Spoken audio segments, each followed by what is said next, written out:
ሰጠው የሙሳን ክብር ዝቅ ለማድረግ የሚያደርግበትን መላ መዘየድ ጀመረና በመጨረሻም ሴተኛ ዳሪና በዚህ በሴተኛ ዳሪነት የምትታወቀን ሴት ሸነገላት በገንዘብ ምን እንድታደርግ ሙሳ ደፍሮኛል ብላ ለህዝቦቹ እንድትናገር በገንዘብ አታለላት ማለት ነው።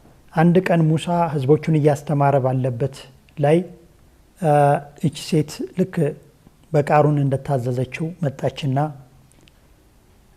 እዛ የተሰበሰቡበት ቦታ ላይ ቃሩን እዚህ ሰዎችን ጥሩ ነገር አስተምራለሁ ትላለክ፣ ነገር ግን እዚህ እንደምትታየውን መልካም አይደለክም፣ መጥፎ ነገር ትሰራለክ በማለት ተናገረ። ለዚህም ማስረጃው ደግሞ አከሊት የምትባል ሴት ወጣ ትናገር ምን እንደሰራባት አዳምጧት ይላቸዋል ሰዎቹን ማለት ነው። ከዚያ ያቺ ሴት ወጣችና ልክ ቃሩን ያላትን እንድትናገር ነበር እዛ የወጣችው። ነገር ግን አላሁ ሱብሓነሁ ወተዓላ መልካሙን ነገር እንድትናገር አደረጋት። አይ በሱ ላይ መጥፎን ነገር እንድመሰክር ነበረ ቃሩን በገንዘብ የገዛኝ፣ ነገር ግን ሙሳ ያደረገኝ ምንም ነገር የለም በማለት ሐቁን ተናገረች እዛ ቦታ ላይ። ምክንያቱም ያን ገንዘብ ተሰጥታ እንድትናገር ያስደረጋትን ነገር መናገር ሳትችል ግን እውነቱን እንድትናገር አላህ አደረጋት ማለት ነው። በዚህን ሰዓት ሙሳ ዱዓ አደረገበት። ምን በሚል እንግዲህ ይሄን እኔን እንደዚህ ሊያዋርደኝ እንደሞከረ ገንዘቡን በዚህ በገንዘቡ ተመክቶ ነው ይሄን ሁሉ ያደረገውና ያ አላህ ገንዘቡንና እሱን ወደ ምድር አስጥማቸው በማለት ዱዓ አደረገበት ማለት ነው።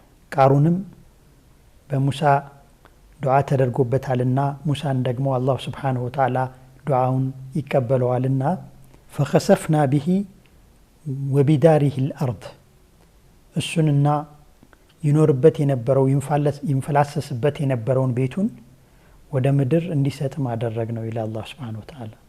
እንግዲህ በየቀኑ የተወሰነ መስጠም እየሰጠመ ወደ ምድር ውስጥ እንዲገባ አደረገው አላህ ሱብሓነሁ ወተዓላ። ወደ ሰማይ ተለጥጠው ነበረ። ስለዚህ አላህ ሱብሓነሁ ወተዓላ ሲያዋርደው ደግሞ ወደ ምድር አወረደው ማለት ነው። ወደ ምድር አሰጠመው ማለት ነው።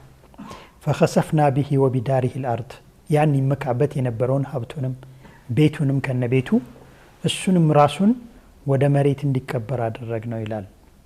እንግዲህ አላህ ሱብሓነሁ ወተዓላ በቃሩን ብቻ ሳይሆን በፊርዓውንም ላይ ዱዓ አድርጎበታልና ሙሳ ገንዘቡን አጥፋበት፣ በዚህ በገንዘቡ ተመክቶ በስልጣኑ ተመክቶ አይደል ይሄን ሁሉ የሚያደርስብን፣ ስለዚህ ገንዘቡን አጥፋበት ብሎ ዱዓ ባደረገው መሰረት አላህ ሱብሓነሁ ወተዓላ የፊርዓውንም ገንዘብ እንደዚሁ አጠፋበት ማለት ነው። የቃሩንም እንደዚሁ አጠፋበት። ፈኸሰፍና ቢሂ ወቢዳሪሂ الأرض وأصبح الذين تمنوا مكانه بالأمس يقولون ويك أن الله يبسط الرزق لمن يشاء ويقدر لولا أن من الله علينا لخسف بنا